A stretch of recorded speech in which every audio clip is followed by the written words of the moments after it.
Good afternoon.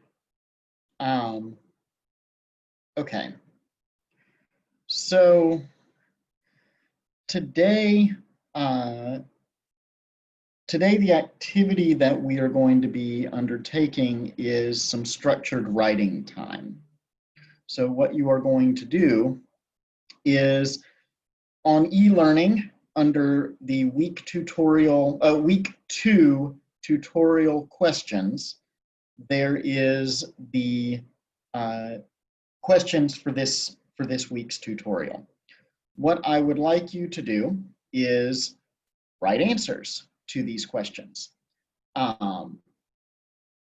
Because we're still learning together and this is not an exam, I want you to feel perfectly free to ask questions about any of the material or any of the concepts or questions that are being posed to you, either in the chat or feel free to unmute your microphone and ask the question yourself. When you finish answering the questions and to be clear, right, the directions on e-learning are clear. You should answer one of the first two questions and one of the second two. Don't try and answer all four questions. Once you've finished, upload it to e-learning and you are free to go about your business. You don't have to stick around. You are welcome to stay. There's the possibility that one of your classmates may ask a question that is insightful or that helps you understand something, so you're welcome to stay, but you don't have to. So that's the plan for today, and we'll take it from there. So, and yeah. Well, I just have one question. We have to finish before the time is up. Oh, I'm sorry. That was the one thing that I meant to say that I didn't say. No, you do not have to finish before time is up. If Okay. you do, great. If you don't, then feel free to finish on your own time. The point of this is to give you some structured time and to give you some time in a forum where I am to sort of answer these questions. Okay. Right. Okay. All right. And just one more question as well. So is this the format that you're going to be doing for all the tutorials? No, this is just this one. Well, I'm not promising that it's just this one, but there Okay. will be other formats as well. Right. Okay. So like in the event that we have something similar to this, is it possible if we could like prepare the questions before, and let's say we had difficulty answering one of the questions, we could come and, Well, the questions have been on e-learning for over a week, and Right. Yeah. And on Thursday in the lecture, I did tell you that this was how this was going to be structured. So the answer to that question is yes, and you Okay. had that opportunity this time as well. All right, cool. Mm-hmm.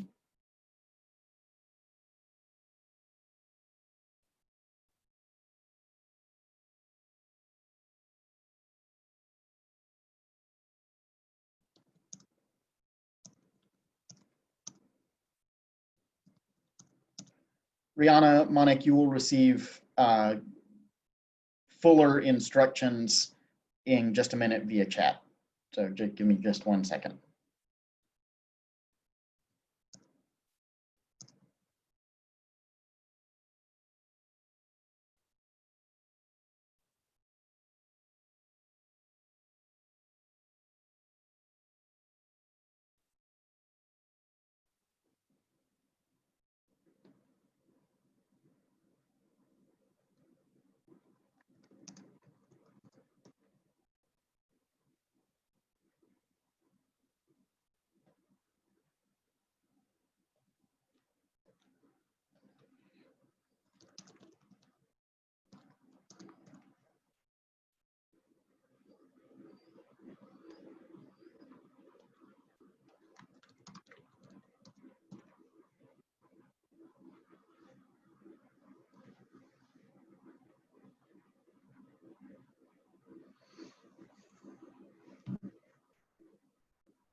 So just a reminder that this is intended to be structured writing time and allow you to ask questions about the tutorial questions uh,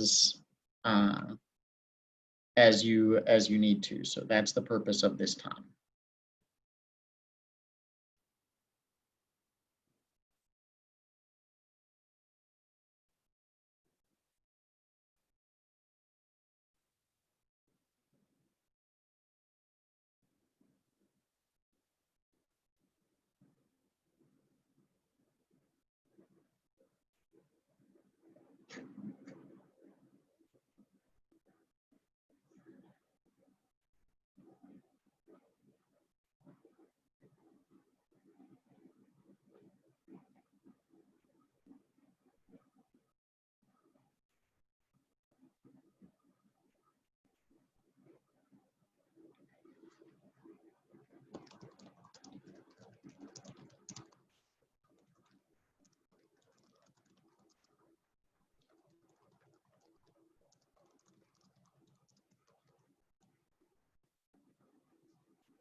So one of you has asked whether a benefit of chattel's reel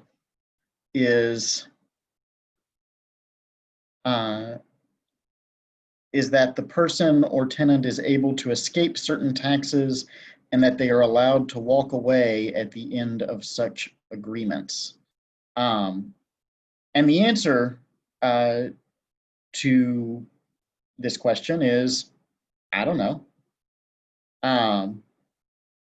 Chattel's reel is specifically a component of one of the civil law jurisdictions. I can't remember right now whether it's St. Lucia or Guyana, but as I discussed in the intro to property video, we're not going to cover much of that. So I would not encourage you to get super bogged down in the details of the concept of chattel's reel. I would just encourage you to make sure that you sort of understand the broadest of strokes. And as far as tax treatment goes, I have no idea. I've made a very careful point, a strong point in my entire career of never, ever needing to know anything about tax law, except what I needed to know to pay my taxes. So I hope that, I don't know if that answers your question, Ricardo, but I hope that it does.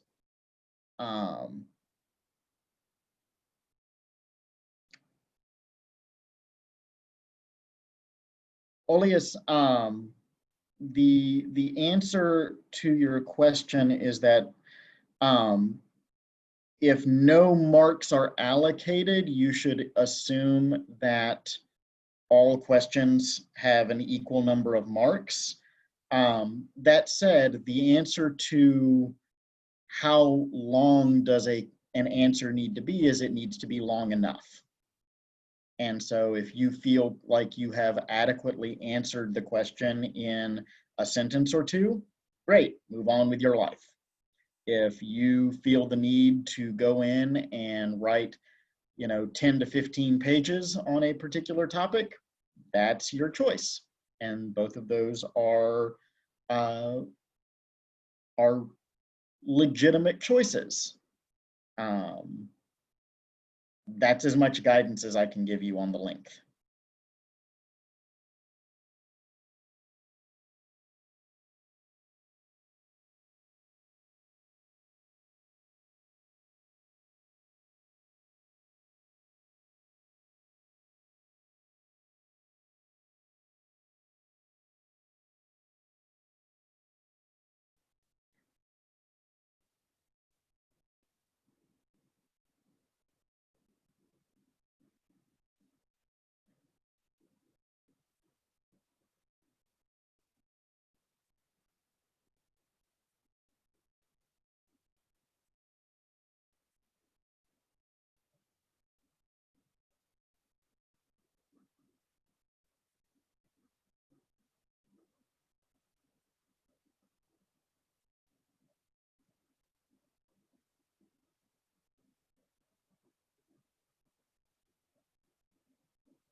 Okay, John, I'm going to answer uh,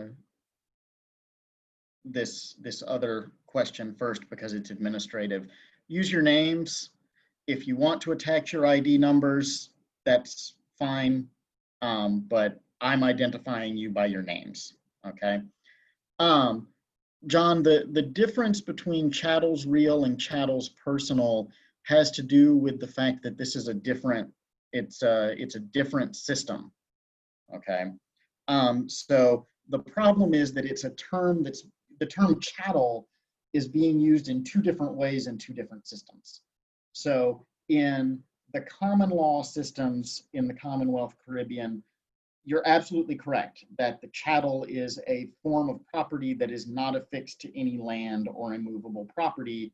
And as you put it, it's not legally bound to the estate and can be taken by the tenant when they leave, or by the life estate by the heirs of the life estate at the conclusion of the life estate, right?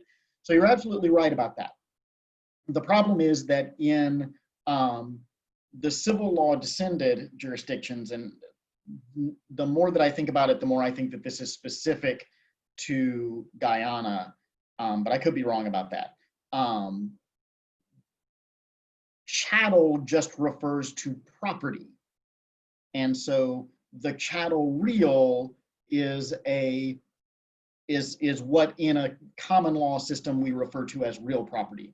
The chattel personal is what we refer to in the common law system as personal property. And so that's that's the problem. And that's, I think, why you're confused, is that it's the same term, right? It's chattel, but it's being used in two different senses in these two systems. Okay, so that is, I feel confident that that's the answer. I am less confident that I have correctly identified the place where they talk about chattel real and chattel personal. It may be St. Lucia. Okay.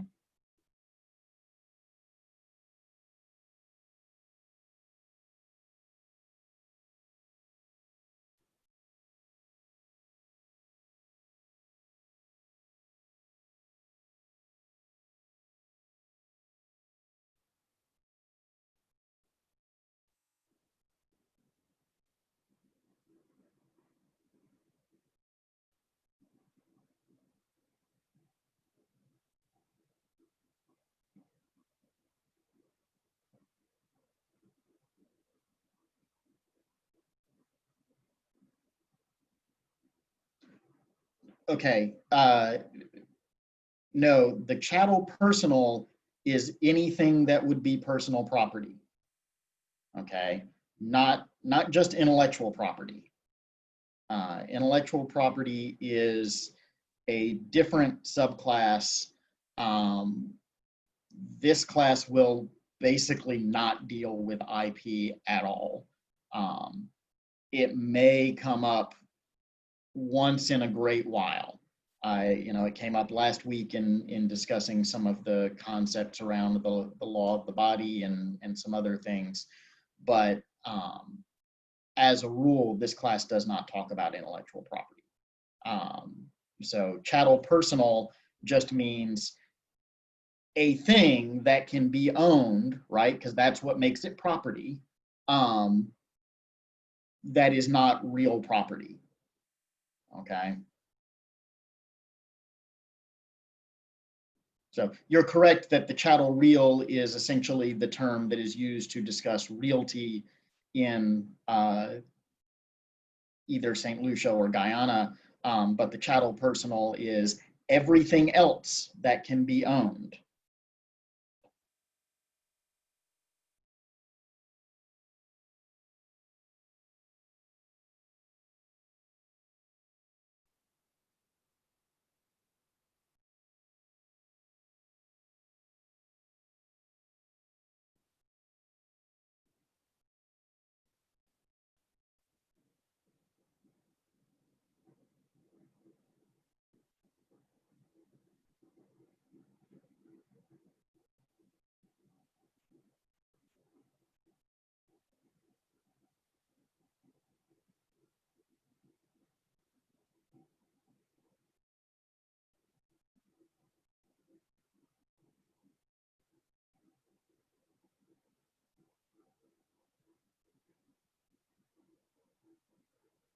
So Ricardo asks if shares can be a form of intangible personal property.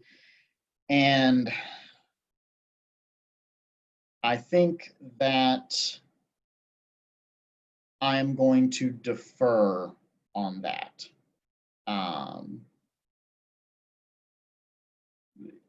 What I would say is that in the United States, where most of my background is that yes, shares in a corporate form are a form of property. They are a property, an intangible personal property interest.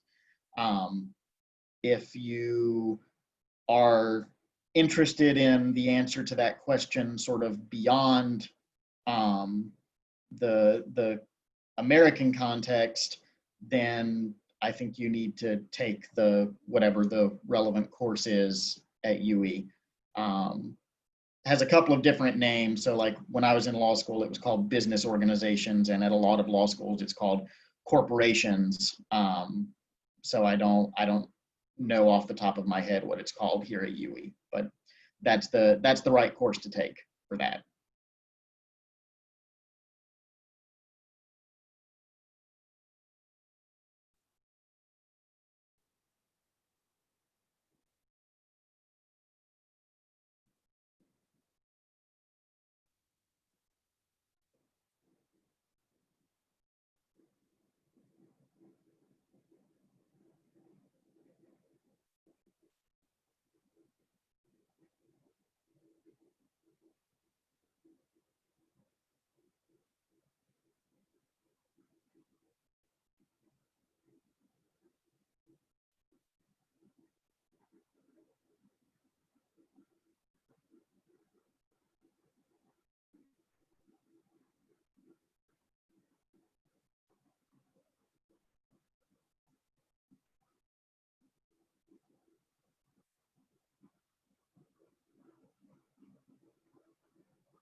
The question sent to me privately is would it be good then to compare the American standard of it with the Caribbean? Look, if you're talking, if you're spending a lot of time talking about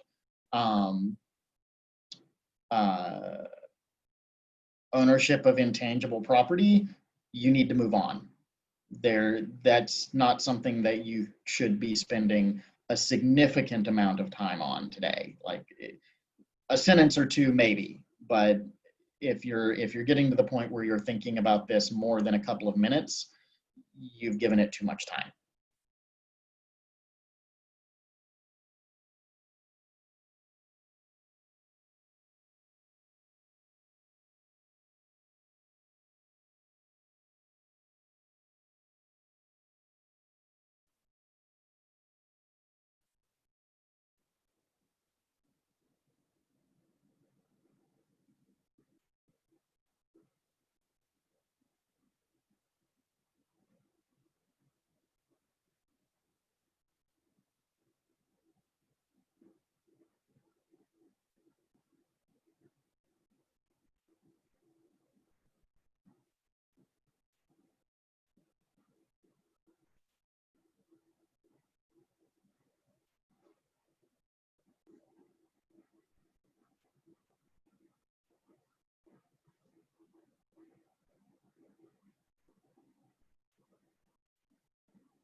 So we've got about 15 minutes left in our session today. Just as a reminder that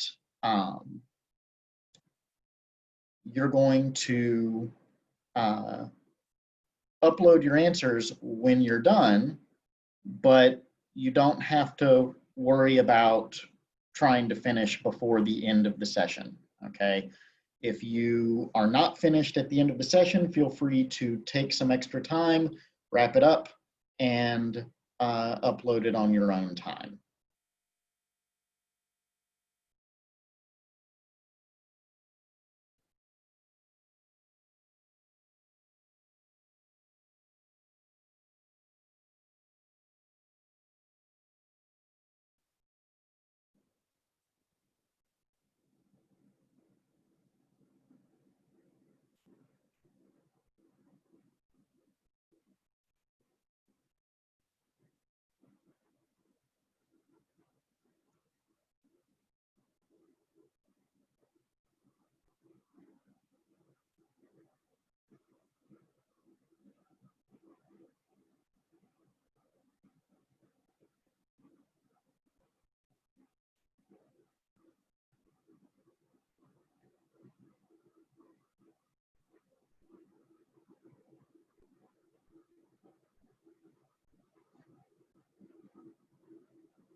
The question I've just been sent is this worksheet 1 or 2? This is worksheet 1. So tutorials are running behind lectures because lectures were delayed 1 week, tutorials were delayed 2.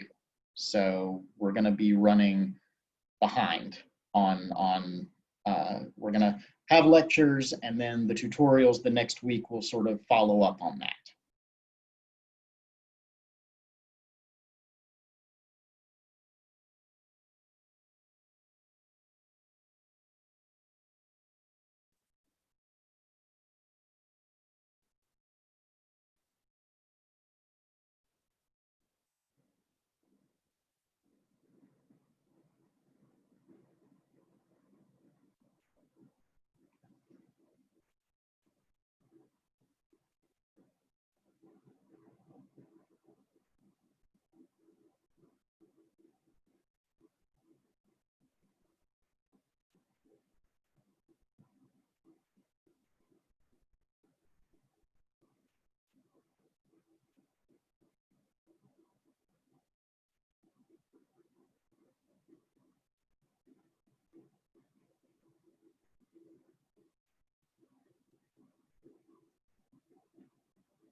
Absolutely, Ricardo. I think that would be a really interesting approach to take. I'd certainly be very curious to hear what your thoughts on that are.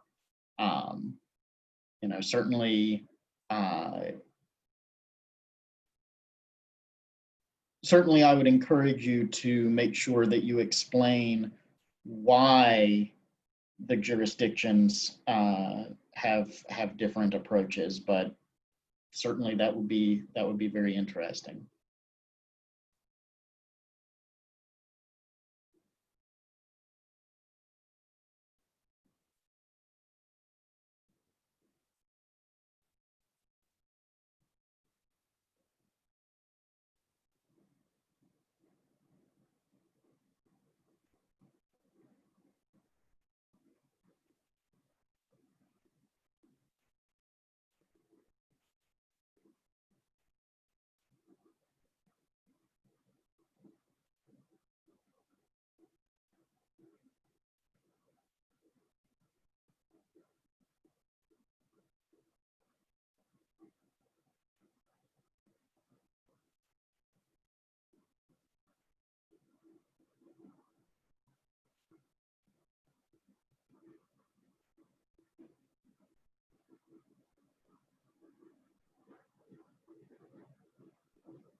Um, I'm not sure what the question you're asking is, but I think the answer that I'm going to give you is if you're going to distinguish between jurisdictions, then I think it's appropriate to lay out the different prices for each jurisdiction.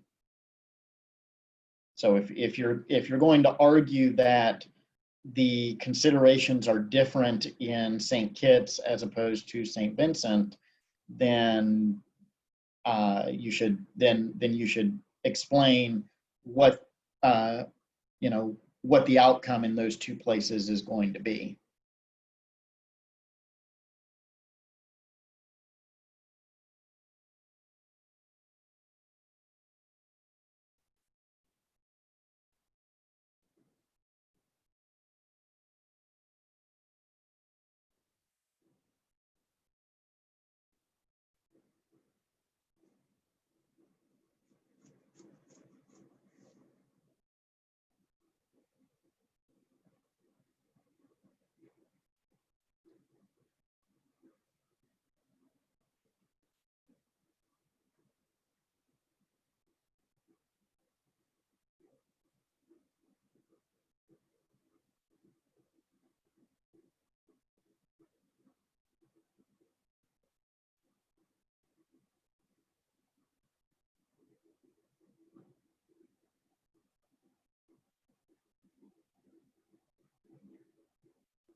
Okay, about 5 minutes left, so let's make sure that any questions that you have left are um,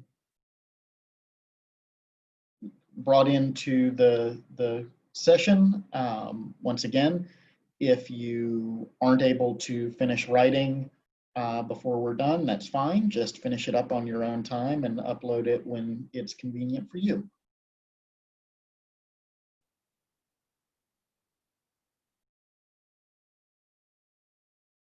I believe the deadline on e-learning is Sunday, but if something happens, if life happens and you need additional time, let me know.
Okay, guys, that's it on time.